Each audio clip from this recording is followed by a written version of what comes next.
Hello, and welcome to the Global Leadership Podcast, where leaders of all sorts come to grow and expand their influence in healthy and holistic ways. Because we know at the Global Leadership Summit that when the leader gets better, everyone wins. I am your host, Whitney Putnam, and I am so excited about this month. This month, we are learning all about hospitality, and in today's conversation, we get to hear from Will Guidara.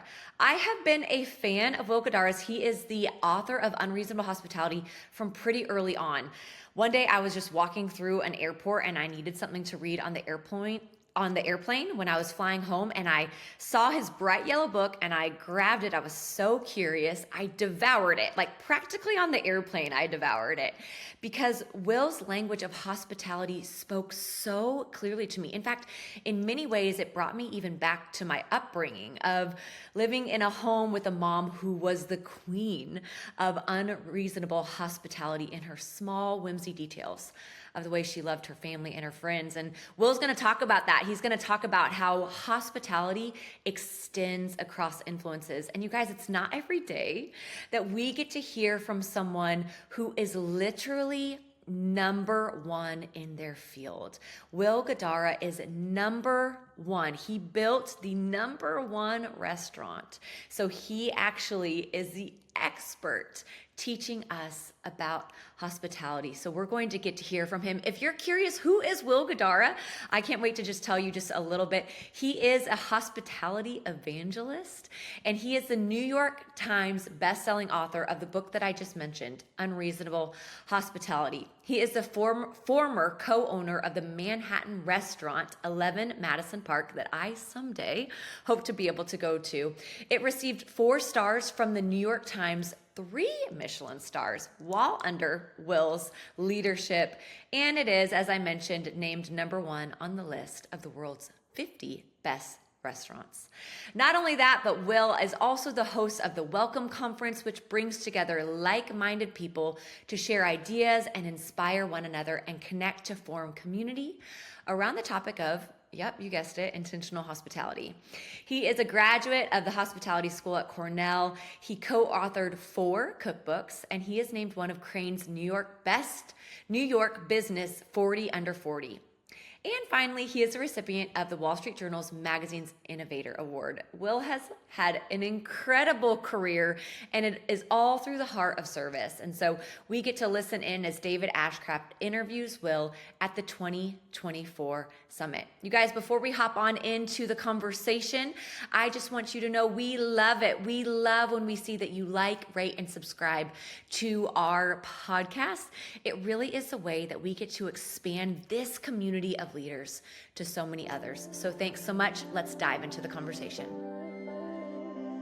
World Vision, along with the Global Leadership Network, have a shared heart for the church in advancing the kingdom, especially in the most fragile places of our world. World Vision would love to offer a free downloadable resource on key leaders in the biblical narrative who were part of the liberating move of God. In this self-paced study, you'll learn how God uses ordinary people to set great liberating movements in motion. Download the Liberating Move of God now at worldvision.org/GLN 2024. The link is also in today's show notes. Thanks again to World Vision for sponsoring today's episode. And now let's get right to our interview with Will Guidara. Hey, well, so good to have you guys with us. Part of what we're doing is also a broadcast for the Global Leadership Network podcast. And so with me is Will Guidara. And Will, it was fantastic hearing you speak at the summit and for what you shared. And so, yeah.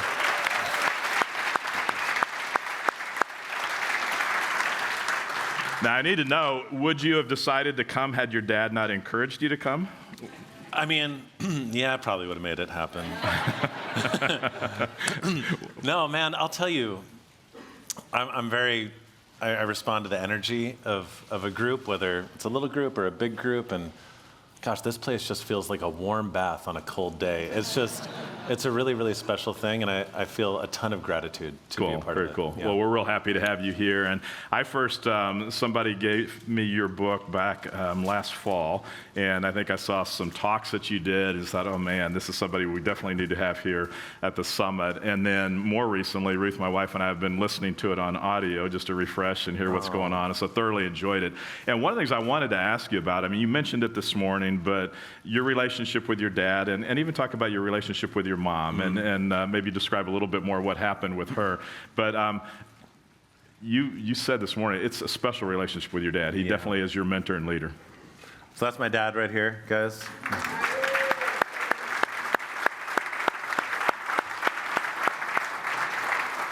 No, my dad was my hero growing up for a bunch of different reasons, but perhaps chiefly because when I was 4, my mom was diagnosed with brain cancer. And she had surgery to remove the tumor, but it was malignant. And so there was some that remained, and they had to use radiation treatment to kill the remaining tumor. But this was before radiation treatment was as refined as it is now. And over the course of probably 5, 6 years, when I was 8 or 9, she became a quadriplegic. And so I'm going to talk about both of them.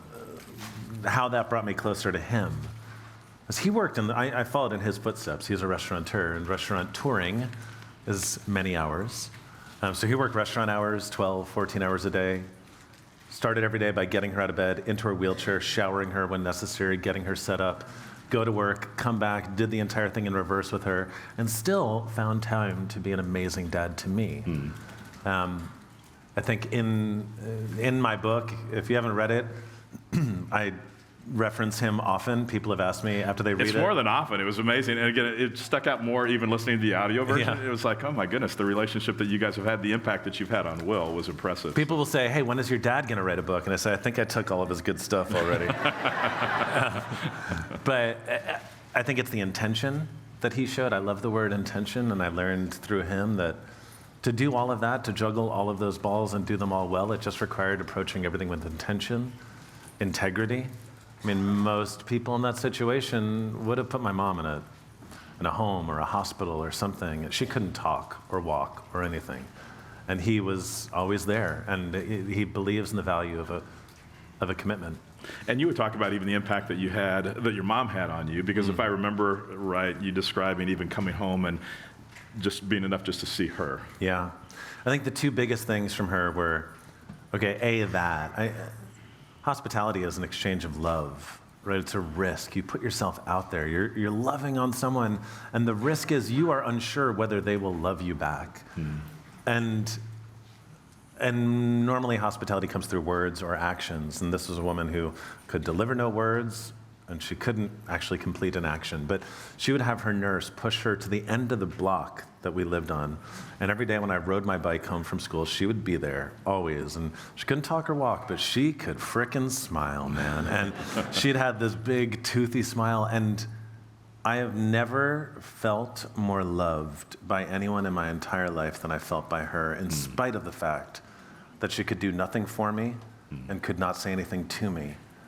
And I think in those moments where we feel powerless to show love, she's always been someone that I've thought of to say, hey, if she could do it, you can do it, regardless of circumstance. The other thing, she wasn't supposed to live past me being like 12 years old. But gosh, in Jay-Z's book, he says you can speak things into existence. I think my mom was like the original Jay-Z a little bit, because she told my dad, like before she lost the ability to talk, I'm going to see him graduate. Never said what she was going to see me graduate, but I'm going to see him graduate. 13, still living. 14, still living. 15, still living. I graduated high school. We're all like, oh, God. And she kept on living. She died 12 hours after I graduated college. And so because she came from a challenging family. She had to put herself through night school. Like, seeing her son graduate from a university properly was important enough to her that she willed it into existence. Yeah, that's amazing. That's cool. Yeah. So it was fun reading just how much of an impact your dad, your mom had on you all those years. So Let's talk a little bit about the restaurant itself. And one of the things you talk a lot about in the book is just the culture that you stepped into and then having to change the culture. And I think that's what a lot of leaders face in their organizations. Been even more challenging with COVID and remote work and things like that. And so culture is a big deal right now. Yeah. And so what was the situation when you found it there, Will? And then let's talk about how you changed it. Yeah, so when I got there, it was like a normal restaurant. The people working there didn't want to work there. They had other dreams. They wanted to be actors or comedians or whatever, and this was a means to that end. And family meal is what we call it when we sit down around the table and eat before we welcome people to serve them. And when you'd sit down at family meal, it'd be conversations about how drunk they got the night before or whatever. And change was impossible. No one wanted to try harder. They wanted to do the least amount of effort and make the most amount of money. And yet I was coming in with this vision to make it one of the greatest restaurants in the world, which required, obviously, a change of focus. A lot of people ask me how I sold my team on my vision. And here's the thing, I'm a good salesperson. I think a lot of people are. Anyone that's achieved some level of success, you're probably good at selling. An idea or something. An idea, yeah. And actually, I think like most superpowers, if not treated well, it can quickly become your villain origin story. I think when you're trying to usher a culture through transition, the last thing you should do as a leader is sell your team on an idea. Because if you're a good salesperson, you can get someone to buy something they don't want. And they're going to wake up a few months later and say, gosh, what am I doing? This is not what I want. Rather, I got there, did nothing for 3 months outside of just talking to the people on my team. I've learned since at Chanel, there's a rule when a new executive joins the team, they're not allowed to talk in a manager meeting for 3 months. Is that right? No. So many people feel like when they join a new organization, they need to prove their worth as quickly as possible when the best thing they can do is just shut up and listen for a while. And I got to know everyone to understand what was going on, and then eventually I gave my speech, which was, hey, this is where we are going. And you wanted to give that speech. You talked about giving that speech the first day, but you decided, I need to wait, get to know these people first. Exactly. And I think when you're ushering through a culture transition, you have two jobs. Two, when the time is right, once you have all the information required, articulate as clearly as humanly possible to your team, this is where we are going. And then rather than selling them on the idea, invite them to join you. There's a difference between trying to sell someone something and inviting them to something. When you're inviting them to something, they can RSVP no without it being emotionally charged, and you can help them find the next role. And I think if you're a good leader, when you're talking about your vision, do it with passion and enthusiasm and scream it from the mountaintops, but then give people the grace to say that's not what they're trying to do, and it doesn't make you bad or them bad. It just means the alignment isn't there. And you end up losing a bunch of people, and that's hard, but it's actually the thing you need to do in order to best serve the people that work with you. So, but it wasn't even so much, Will, as you describe in the book, maybe it's almost like you had two different cultures. So you had what you were trying to create in the restaurant, but then you also had a culture of what fine dining, at least up until now, has been thought to be. And so you had to change the way people think and the way they operate. Well, there were two groups, because I got there, they had started this transition a little bit before I got there, and the general... And you were young at the time. How old were you? I think I was 24, Yeah. 25, something like that. Yeah. Which meant that, you can do anything, right? I mean, how I long to have the perspective of me at 24 again. That should be, there's a book there, I think. But there were kind of two contingents. The people that had come in with a crazy fine dining background, who they just wanted to run towards a destination. And then the people that had been there that weren't ready to go along for the ride, that didn't want to go anywhere. And they were like warring factions. And what I found was that, it's not dissimilar to what we're looking at in our country right now. We're really quick to focus on all the things we disagree about and much slower to pause and take the time to recognize all the things we agree on. And when I looked at those two groups, they had a lot more in common than they thought. They were just so busy being mad at each other. This group thought they were lazy. This group thought they were jerks. And the reality was that compromise wasn't actually that hard to find. We needed to slow down a little bit such that these people felt like the change was happening for them, not to them. And then these people needed to speed up a little bit so that these people felt supported as they were pursuing their life's passion. And when you work to actually just bring people together, gosh, I mean, it's like what I said earlier this morning. Until a group comes together as a trusting team, it's not possible to do anything. And I feel like so many people skip that step. They're so focused on a result that they don't recognize that building a solid cultural foundation and creating a true sense of unity and camaraderie and companionship is the only way you're ever going to succeed. But like at 24, that had to be hard for you to be patient, or was it hard for you to be patient, or where did you even learn that patience to wait for that to come together? Of the many things I've learned from my dad, patience is not one of them. I think that sometimes even if something doesn't come naturally to you, it can come more easily when you're reacting to something else. Do you know what I mean?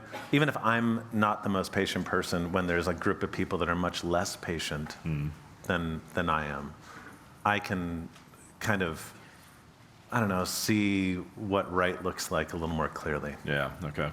So your entree into even just the restaurant business, you said you started serving when you were very young and started having ideas of, well, I don't know, did you even think at that point when you were young? Because it was in high school when you started out. Oh, I told you my dad is intentional and like very intentional. Like he read somewhere that Ted Williams was such a good batter because of his eyesight, and that Ted Williams could literally read the script on a baseball when it was being thrown 90 miles an hour to him. And so my dad's like, well, I guess my son needs to have good eyesight. And so he would I'm not even joking, guys, this is gonna sound intense, but he would write numbers on tennis balls and throw them to me. And I'd have to pick the number off the tennis ball, and when I'd get too good at it, he'd throw them away and write the number smaller and smaller. By the way, it works, my eyesight is extraordinary. But when I was 12, we went to SeaWorld, and on my way home on our way in the rental car back to the airport from SeaWorld, he goes, Will, what do you want to accomplish in your life? What are your goals?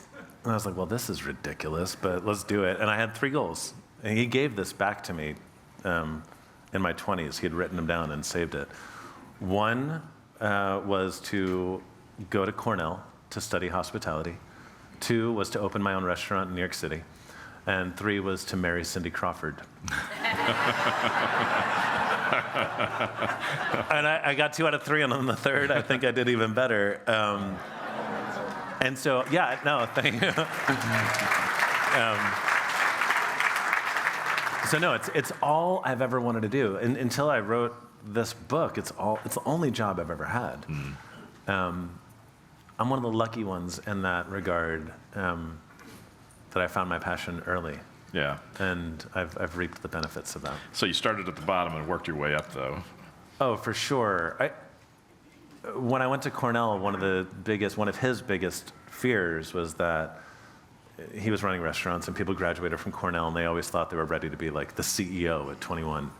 And he's like, don't be one of those guys. Like, every building block matters. And so I've worked every position in the restaurant, from busboy to dishwasher to bartender to cook to accountant. And I think when you do that, you do it for really 2 reasons. One, just from an education perspective, you're always going to be better at the top if you truly have like an innate understanding of how everything in the business works. But more powerfully, if you truly can empathize with the different people in their varying roles, you're going to be a better leader. He would make me journal constantly as I was coming up in my career, because he would always say, perspective has an expiration date. No matter, like anyone who's ever been promoted through an organization, you can relate to this. I'll just use my industry to prove the point. When you're a busboy, you look at the world through the eyes of a busboy. When you become a server, one of your superpowers is you can see the world through the eyes of a busboy. But a couple seasons pass, and now you can't do it anymore. Now you only see the world through the eyes of a server. He would always have me journal my perspectives so that later in life I could tap back into it and be a more enlightened manager to people, no matter what role they played. That's cool. And if I remember the story right, you didn't even start out as a full-time busboy. You were like an assistant busboy, right? Or they didn't give you a full load or something to that effect? I was a half a busboy. Half a busboy, yeah. No, he was working in California. Has anyone here heard the name Wolfgang Puck, the chef? Yeah, I don't know. My dad was working with Wolfgang, and so he got me a job as a busboy at Spago, one of the great restaurants in America. but I didn't know what I was doing. And so I got a friend, and we would split a station and the tips, and the two of us together were like 80% of what a normal busboy could do. But it was a great learning experience. Yeah, I'll bet. So you said you're not a chef, and you're rising through the organizations. What did you think the ceiling was going to be for you, not being a chef? Where did you think you were going to end up? Well, it's interesting. I mean, when I was 12, if you had asked me what kind of restaurants I wanted to run, I would have said the kind of restaurants I ultimately ended up running. I wanted to be a restaurateur with a bunch of different restaurants. But over the course of my career, the culture of restaurants shifted, where they were no longer about places where you would go to be seen, right? It became about the food. The guy in the dining room wasn't in charge, it was the chef. And the further I got through my career, the more frustrated I got with that. This idea that my life was in service. And I was having to convince the guy I worked with in the kitchen that what I cared about mattered as much as what they cared about. And that's not a fun way to live. Like, if you're ever in a scenario where you're having to convince the people around you that what you care about matters, that's an abusive scenario that you got to get out of. And not abusive in the classic sense of the word, but it's just demeaning. And so I said, all right, I don't want to be in fine dining anymore. The culture's changed, and I decided I wanted to run Shake Shack. And that was now my new goal, because I was like, no chefs, this is going to be great. And then I ended up at 11 Madison Park, where we truly decided from day one that the only way we were going to achieve what we were trying to achieve is if we recognized that it wasn't about the food or the service. In fact, the food, the service, the dining room, the wine, all of that, they were just simply ingredients in the recipe of human connection. And if we could all check our egos and all the nonsense we brought into the restaurant every day and focus on that, we could start doing something pretty cool. And literally a year into my time there, when I still worked there before I bought it, the owner, who also owned Shake Shack, came in and said, hey, you ready to go run Shake Shack? And I was like, no, I think I'm good. Now, in hindsight, I would have probably owned a private jet by this point had I done the Shake Shack role, but I'm grateful for the path I chose. That's cool. So I've got this script that I was going to follow, but as you talk, I've got all these things bursting in my mind of things that you said in the book that I am bouncing around, so I apologize for bouncing. No, this is fun. I love it. So one of the things you talked about, even just your vision of what fine dining could be, you shared an experience with your dad where he took you to a restaurant, just as if I remember right, like a 12-year-old. Yeah. And describe that a little bit. And we all as leaders, part of what we try to do is cast vision, and that was a vision that was cast by your dad. I suppose it was intentional. It sounds like you said everything he does is intentional. And so he took you to this restaurant. You had an experience that really changed your mindset. Yeah, like your list when I was 12, speak at global leadership when he's 44 years old. That was on his list. That was on his list. My dad took me to a restaurant called the Four Seasons in New York for my 12th birthday. He was running a restaurant just below the Four Seasons called Brasserie, and Four Seasons, owned by a different group, was always like this magical world above it, and I was always just curious, and so he took me there for my birthday, and I don't remember much about that meal. I was too young. I remember the Brooks Brothers navy blue blazer with the gold buttons that he bought me specifically for that occasion. I remember it was the first time in my life I'd been at a restaurant and I dropped my napkin and they brought me a new one and called me sir. And I remember they did this tableside duck presentation. Outside of that, all I remember, because mind you, my mom was a quadriplegic, now definitively at this point, was that for a few hours, everything in the world went away except for him and me at this table. And I think that's when I really, truly fell in love. I talk about connection all the time.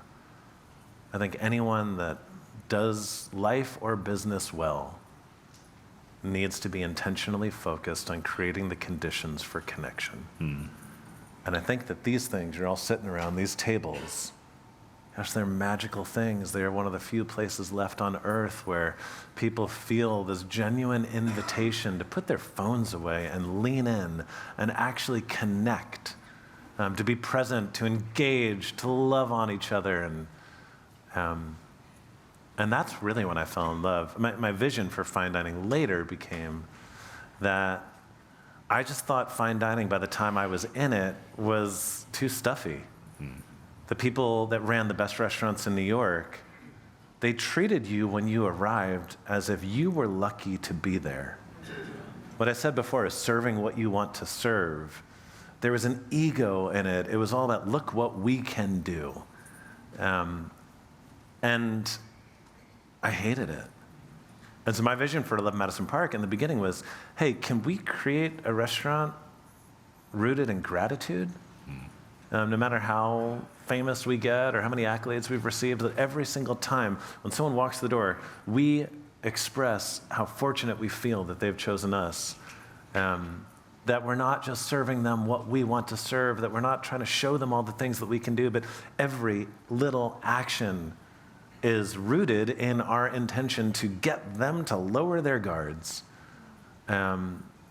such that either we could genuinely connect with them or they could genuinely connect with one another. And we got rid of dress codes, and we got rid of like fancy, we tried to make luxury as casual as humanly possible, such that, like, I don't know, people could stop trying to show off and just embrace their most humanness when they were with us. But let's make sure everybody understands when you say you changed the dress code. Yeah. It's not like people were showing up with T-shirts and jeans. We had T-shirts. Did you have T-shirts? Yeah. Because you also talked about having people iron their shirts again. So one of the things you talked about. My staff. Yeah, your staff. Yeah, yes. So I'm talking about the staff. Yeah. So you did have a dress code for the staff. You did away with dress code for the customers. Oh, no. Yeah. Yeah, okay. Oh, I wasn't like running an Arby's or something. No, but I will say this. One of the tenets, which I think this Not that there's anything wrong with Arby's. No, that's yeah. Dude, I will go crush a roast beef sandwich right now. We used to say this all the time, and I think it's actually a great thing for anyone in any business to use. We would talk about earning informality. The job of our team was to earn informality with everyone we served. And what that meant was two things. One, you begin the relationship on a foundation of formality. Like, you don't get to, the example I use is when I met my wife's dad before she was my wife. I called him Mr. Tozy, right? But my entire job in relationship with him was to get to the point where he said, hey, Will, call me Gino, right? Now, if I had called him Gino the first time we met, I guarantee you she would not be my wife right now. So, like, you start out on a relationship of formality. You need to earn the right to be informal, and also, you better earn it. Because genuine relationship does not exist on a foundation of formality. You need to get people to let you in, and that can happen through eye contact, it can happen through humor, it can happen through consistency, it can happen through vulnerability. If you offer up a piece of yourself, people are going to be that much more inclined to offer a piece of themselves up in return. But yeah, no, we couldn't earn informality if we walked over in a T-shirt. So there's almost this tension, though, because you talked about So one of the things I would just tell you guys about the book, it's about hospitality. It's about so much more than hospitality. It's just organizational development, and it's just a fascinating book to read if you have not yet read it. Thank you. You Talk about just even your focus, I guess it wouldn't be perfectionism, but almost perfectionism. So asking people how to confront staff when they need to iron their shirt again, and situations like that. Yeah, I'm obsessive compulsive for sure, and I'm a perfectionist, and I'm controlling.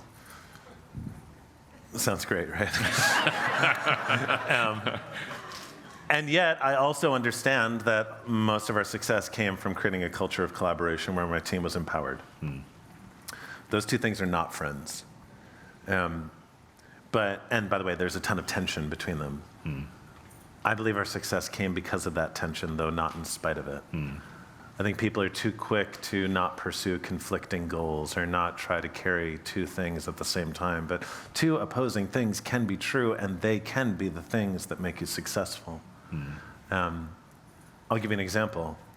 If you ever picked up a plate, when you sat down in a restaurant, there were chargers, like the plate that's just there already before you get there. If you ever picked up a plate like this, the logo would be perfectly leveled, so you wouldn't have to turn it to read the logo. That seems intense, right? It's a little gesture of perfection, just so if someone picks it up. Now, what does that mean? Let me get this out. 5% of the people actually pick up the plate. 5% of those people actually pick up the plate in the way I want them to pick up the plate. But what it does is it sets an intention right from the beginning when the team is setting the room that every detail matters. So it's almost a statement as much for the staff as it is It's for... like many things, like almost everything. Yeah. It was more for the staff than it was for the everything is about the staff. You encourage them, you teach them, you care for them, and then they're best equipped to go out and teach and care for others. Yeah. You even talked about just how much time, repetition you spent on taking food to the table and timing and people and walking directions. Yeah, but like all of this, so every little detail, you don't get 3 Michelin stars without being a perfectionist. And yet, you heard me say, people don't remember any of that. What they remember are the little things that we did on top of that, and I didn't approve any of those things. The team could do whatever they wanted. But I think that works. I think people need to feel structure, and then they need to feel freedom. And if you can create an environment where they feel both of those things at the same time, gosh, that's powerful. Yeah, definitely so. So were you accepted when you started? Because you were changing, at least it sounds to me like you were changing fine dining and the way it's done. So were people against you? Obviously, I would imagine the chefs were against you. Yeah. But have other restaurants now taken up after you and said, okay, let's start focusing on hospitality as well? Oh, yeah, both. Everything you said, yes. People on my own team, in the two factions, right, I was trying to bring them together, and yet a lot of the decisions I made were frustrating one or the other. The people that didn't want to move, I was still making them move. And then the people that were over here, I remember one time I walked over to a table, a regular that I had served in another restaurant sat down at the Madison Park, and I walked over and put my hands on the table and was leaning in, so excited to see him. And I walk in the service station, and our service director, who worked for me but had an amazing career in fine dining, came up to me and goes, What did you just do? And I said, I was talking to a human being. And he said, you put your hands on the table. I was like, yes. And he goes, you can't do that. And I was like, why? He goes, because it's not allowed. That's not how it works. And one of my big belief systems is if when you ask why, and the answer is because that's not how we do it, then that's not a rule that deserves to continue existing. And when you start to change stuff like that on people, they can get frustrated. So like, there were definitely people in the fine dining world in New York that thought I'd lost my mind. And yeah, now they all do what we did. That's cool.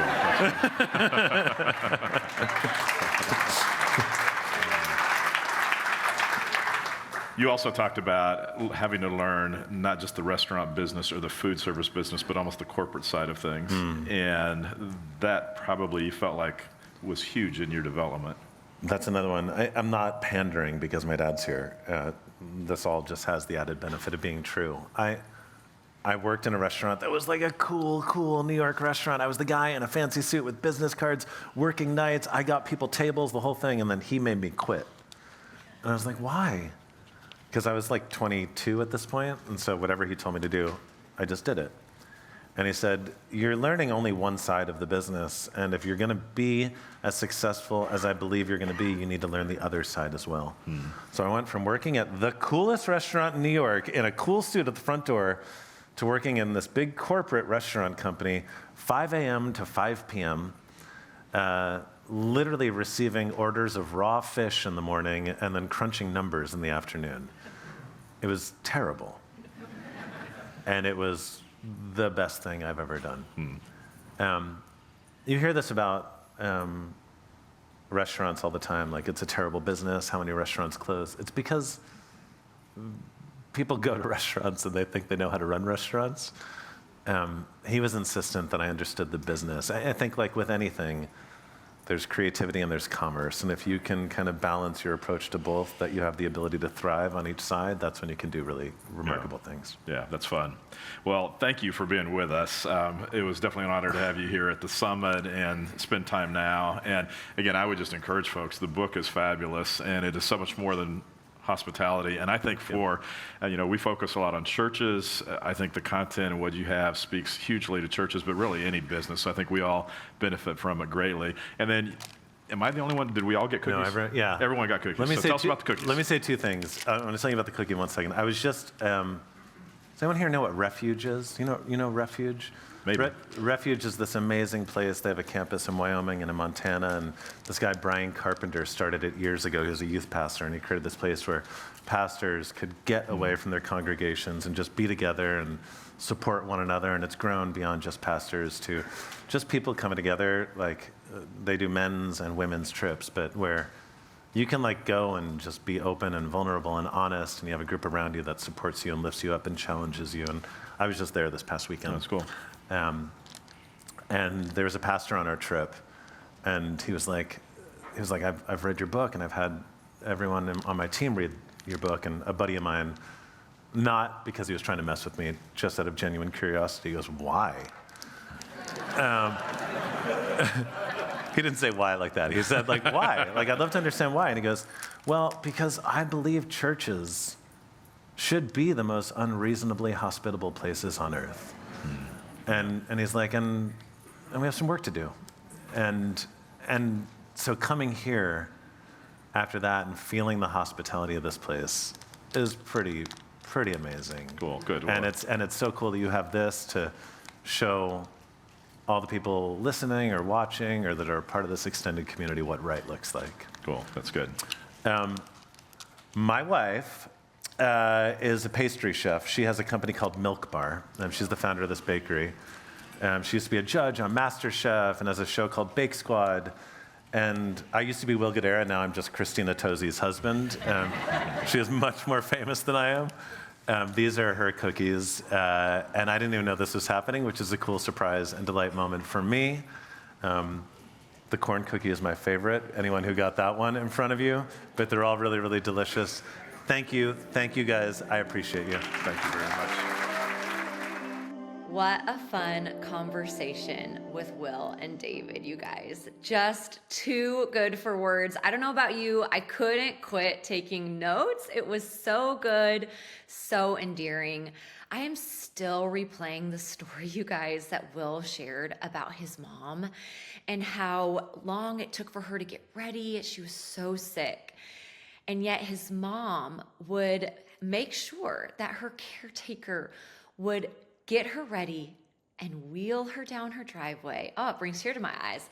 And take her down the sidewalk so that she could see her son coming home from school. And I've just been curious. I've been wondering, how much did his mom's small actions of hospitality truly form Will? I just can't get that story from replaying in my mind. I don't know about you. And then the other thing that Will said to me that I just absolutely agreed with and thought, I cannot wait to continue applying this in my own life. He said that good leaders create conditions for connection.